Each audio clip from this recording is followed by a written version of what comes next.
السلام عليكم ورحمة الله وبركاته، أهلا بكم في فيديو جديد وحلقة جديدة. فيديو النهاردة هنفرد معاك بجدول مواجهات المنتخب العراقي خلال مرحلة الدور الحاسم. هقول لك دلوقتي الجولة الأولى، الجولة الثانية، وبالمواعيد حتى الجولة العاشرة. كمان أكلمك عن الأعلى قيمة تسويقية من ضمن لاعبي المنتخب العراقي حتى هذه اللحظة.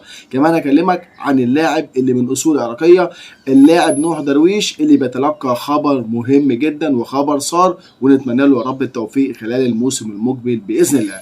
ولكن قبل ما ابدا كلامي معاك باي تفاصيل، بحب دايما ابدا كلامي بالصلاه على افضل خلق الله. اللهم صل وزد وبارك على افضل خلق الله سيدنا محمد وال سيدنا محمد في العالمين انك حميد مجيد. ولو انت اول مره تتابعني، تنزل بقى تشترك في القناه، تفعل زر التنبيهات، وتضغط على زر اللايك عشان يصلك كل جديد مني باذن الله. يلا بينا نبدا، يلا بينا.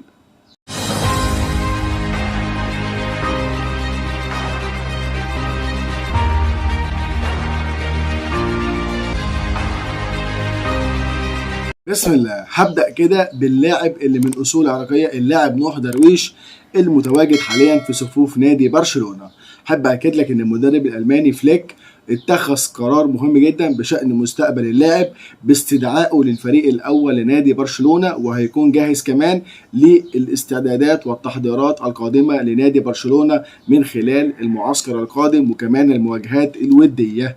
نتمنى للاعب نوح درويش كل التوفيق، ويا رب ان شاء الله في يوم من الايام يكون متواجد ضمن صفوف المنتخب العراقي. لاعب يستحق ان احنا نتمنى له كل خير، ويا رب ان شاء الله يكون باذن الله متواجدا خلال مرحله الدور الحاسم بعد الموافقه على تمثيل العراق. تعالى كده اقول لك كده على الاعلى قيمه تسويقيه من لاعبي المنتخب العراقي حتى هذه اللحظه. في الصداره حتى هذه اللحظة اللاعب دانيلو السعيد اللي القيمة التسويقية بتاعته وصلت ل1,500,000 يورو.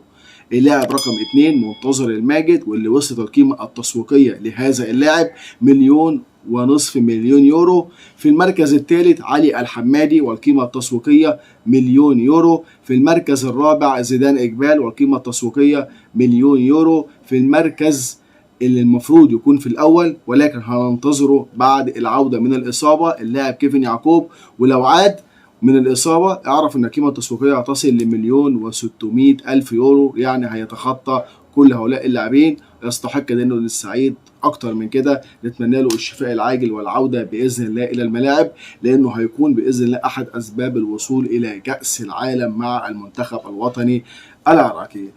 جميع مواجهات المنتخب الوطني العراقي في مرحلة الدور الحاسم. أعزائي المشاهد، أعزائي المستمع، كلنا في انتظار يوم 27 من الشهر الحالي، هو موعد قرعة الدور الحاسم أو المستوى الثالث المؤهل بشكل مباشر إلى كأس العالم.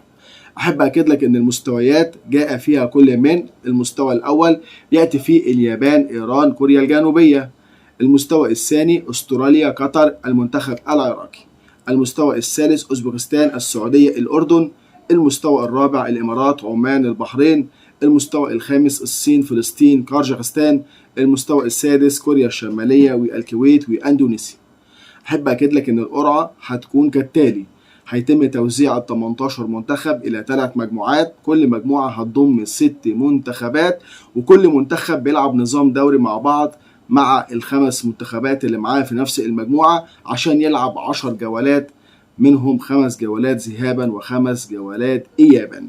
أحب أكد لك إن جدول مواجهات المنتخب العراقي الجولة الأولى هتكون يوم 5/9، هيلعب في البصرة. البصرة هتستضيف أولى مواجهات المنتخب العراقي. هيلعب مع مين بقى يوم 5/9؟ هيلعب مع أحد المنتخبات اللي في المستوى الرابع، يا اما هيكون المنتخب الاماراتي، يا اما هيكون منتخب سلطنه عمان، يا اما يكون المنتخب البحريني. ايهما تفضل اعزائي المشاهد، اعزائي المستمع؟ احب اكد لك ان واحد من المنتخبات دي هيكون في استضافه البصره في الجوله الاولى. الجوله الثانيه هنخرج مباراه خارج الديار، وهنلعب مع احد المنتخبات من المستوى السادس.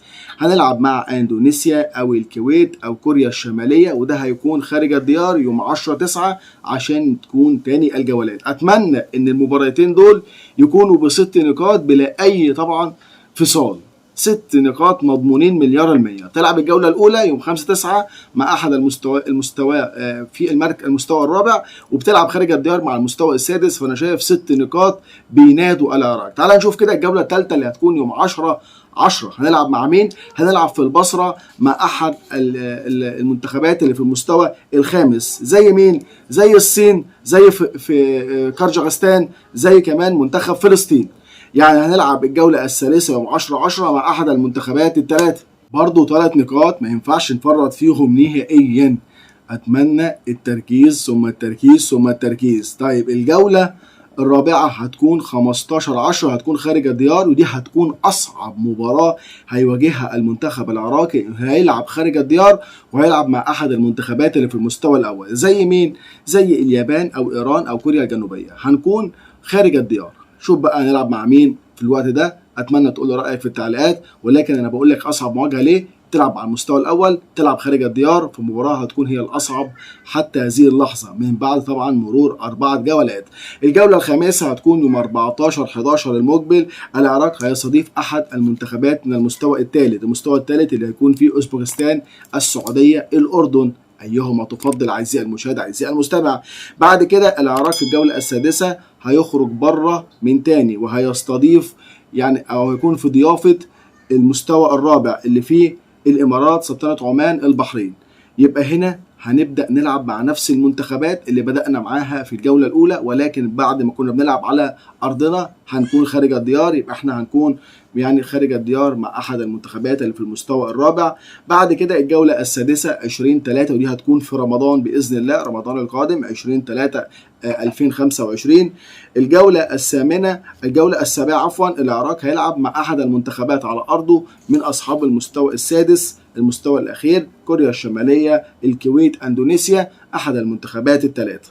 بعد كده هيكون عندنا يعني الجوله الثامنه العراق هيكون خارج الديار مع احد المنتخبات في المستوى الخامس زي الصين، فلسطين، كرجغستان، هيكون خارج الديار. الجولة التاسعة 5/6 ودي هتكون آخر مواجهات العراق على ملعب البصرة. هنستضيف مين بقى؟ أحد المنتخبات اللي في المستوى الأول. أحب أقول لك ده لقاء العبور إلى كأس العالم. هتستضيف اليابان أو إيران أو كوريا الجنوبية. أحب أكد لك إن هذه المباراة هيكون فيها إن شاء الله احتفالية كبيرة جدا، احتفال تأهل المنتخب العراقي إلى كأس العالم، وهي هتكون الجولة التاسعة وأنت بتلعب على أرضك وسط جماهيرك وبتلعب مع صاحب المستوى الأول. الفوز فيه بعد ان شاء الله ما تجمع عدد نقاط كافي ويؤهلك الى التأهل الى كأس العالم.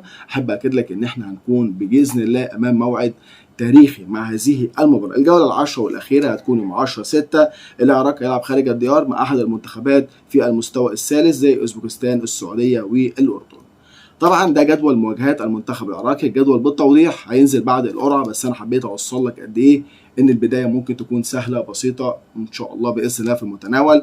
طبعا كل المواجهات ما فيهاش مواجهه سهله ولا صعبه، ولكن اتمنى الدفعه المعنويه اللي احنا ناخدها في اولى الجولتين او اولى 3 جولات تقدر تساعدنا على استكمال المشوار باذن الله وتسهل مأموريه اللاعبين وكساس من اجل الوصول الى كاس العالم. عايزك تقول لي بقى من خلال بقى يعني خبرتك يعني في مرحله الدور الحاسم، ما هي المنتخبات الاقرب ان هي تكون في مجموعه العراق؟ يعني المستوى الاول تتوقع مين؟ من المستوى طبعا الثالث تتوقع مين؟ المستوى الرابع، المستوى الخامس، المستوى السادس. اختار منتخب من المستويات المتبقيه. العراق في المستوى الثاني مش هيلعب مع حد، فانت هتختار 5 منتخبات بالاضافه للمنتخب العراقي عشان تقول لي مجموعه العراق وتقدر تقول لي مشوار المنتخب العراقي هيكون شكله عامل ازاي. فانا بشكر اخواتي واصدقائي على المتابعه الجيده واشكرك جدا جدا من قلبي، والسلام عليكم ورحمه الله وبركاته.